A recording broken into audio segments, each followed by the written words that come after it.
your character says to Ezra, telling the truth, it's your biggest superpower.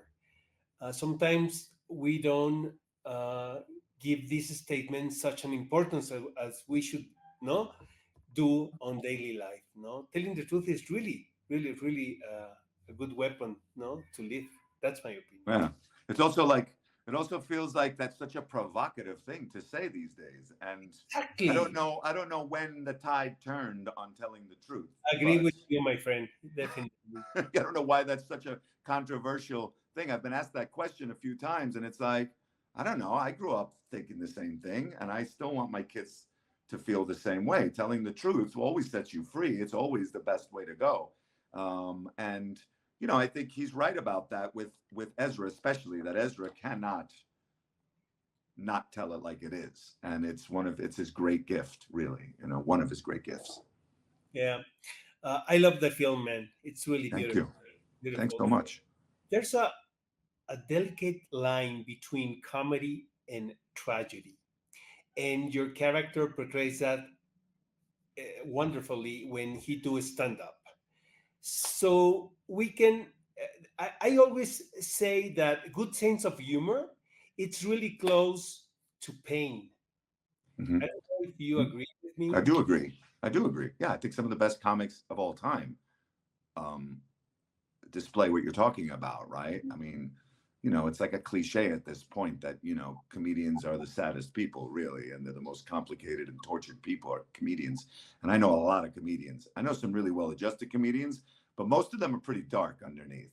And some of them have, trauma that they're still working through. And that's how they kind of viewed this guy the same way. I thought it was really important to me that the act not be about jokes, or even that the jokes themselves, that he didn't tell jokes, he told stories. and that Exactly. and that his persona, his attitude, his outrage at the world would be what you could find funny, you could not. You could feel uncomfortable, but you're going to feel something when you see this guy. You might be afraid of him. You might find something familiar about it, but it was really important to me that there were no punchlines, really. There's a couple here and there, but it really was about him working something out in front of an audience, because that's what his vocation is and that's what he knows how to do. There's that little scene with the other comics, right? When they're like, it's supposed to be funny, and they're giving him shit about it. And I think he states his case very well, and it's early in the movie, so that I think that scene's important for you to, like, if you didn't know this now, let me tell you, I'm going to tell it like it is at all times. And that's who this guy really is. And it's sometimes hurts him, sometimes it helps him, but it's always honest, and it's usually on display for his child. And I think that's controversial for some people, as to whether that's good parenting or not, but it was just important for us not to judge that. Mhm. For me, Bobby, the film it's not about autism at all. It's an important matter, no, to talk about, no. Mm. But at the end, I think it's about we don't have to cure anything in life. We That don't is, have to. We don't what? Say it again. We don't have to cure anything cure. in life or cure someone. Do you know what I mean? Yeah. Or try to fix things in in in in our own space, in our own perception of life. You know what I Yeah. mean? We try to Listen, impose. I don't disagree with you. I always like to say, you know, I don't think I don't think the movie's about autism either. I think the movie's a coming of age story. And Mhm. for me, like, that is such a great movie genre, the coming of age story. There's so many great movies. Great filmmakers have made great coming of age films. And coming of age films usually are about people, young people usually, trying to find their place in the world. And Mhm. Ezra's no different. Ezra is no different, really.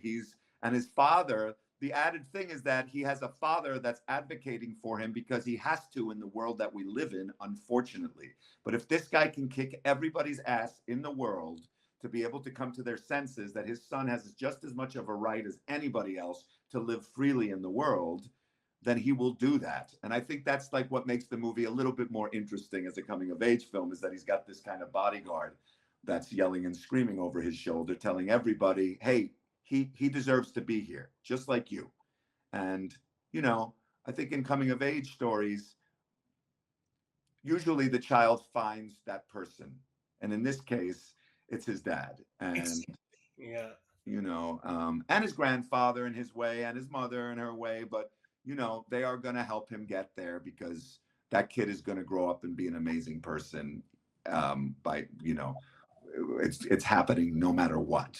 Mm. And Yeah, so I'm with you, man. I never really saw it as an autism movie either. I do think it's important to note that there is, that William is an autistic actor, and that the story is really personal to Tony Spiridakis. He went through all of this on his journey, and so it's not unimportant, but you're right, it's not really a movie about autism. And it shows it's personal. You know what I mean? It's the feeling of the Yeah. whole movie all the time. Having a director who is also an actor makes things differently for an actor on a I like it. It makes it better to me. I've worked with a lot of actor directors, and it's just like it's just what you would expect. He knows how to talk to an actor. He knows how to get an actor to do what he wants you to do without showing you how to do it. But he also happens to be a very good actor. So if I needed him to do it for me, I would feel pretty confident, because he's a really good actor. But I enjoyed working with Tony. He's also, if you ask around, you'll see that he's the kindest, nicest, wonderful person you could imagine. He's a dad himself. He and Tony Spiridakis are best friends forever. So it was nice to feel like everybody was on the same page, and everybody had the movie's best interest at heart at all times. And I was really grateful for Tony for asking me to do it. And this is the last question. Bobby, the experience of working with William, how did you construct the relationship between two actors? You know, Gosh, we got lucky, man. We were having so much trouble finding the actor to play that part. And then it was like a month before, maybe less than a month, we were supposed to start shooting. So it wasn't a lot of time. But when that kid came in, we saw his tape, and I said, that kid's funny. He's really funny. He was ad-libbing. He ad libs throughout the whole movie. He just improvises. He says what he wants to say. And I felt him through the screen on his audition. I was like, oh my God, this kid's a wild card. He's wild. I want to meet this kid. And he came in, immediately gave me a hug, held on to me so tight. And we were off and running. We just were laughing and joking together. And, William's a kid. So, aside from the fact that, yeah, he needs breaks, right? He gets tired. But like, I got a 6 and an 8-year-old, and they're always getting, they get tired too. Like, it's just being a kid.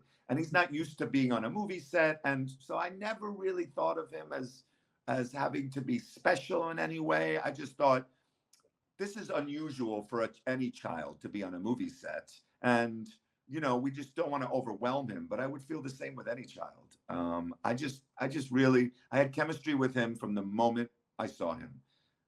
And we really got lucky for that. Well, the movie delivers, man. Thank Congratulations. you.